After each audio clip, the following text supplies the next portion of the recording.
There's a time to wait on God, but there's also a time to move in obedience. And sometimes what we're calling waiting on God has actually become a fear of taking the next step. In my prayer time with the Lord, as I was asking Him about the next steps that I need to take, the word complacency came into my mind. And I had to ask myself, have I become comfortable talking about what God has called me to do instead of actually doing it? Because sometimes we're asking God for more direction when He's already given us enough direction to obey Him.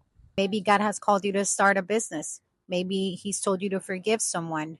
Maybe He's asked you to go and apply for that job, to get serious about your finances, to leave a destructive pattern, or finally start the thing that God keeps putting in your heart. The word in James tells us not to be hearers only of the word, but actually be doers of the word. And you may be afraid to step out, but fear doesn't have to disappear before you obey God. You can acknowledge and say, yes, I'm afraid, but trust God enough to obey Him anyway. And that's courage.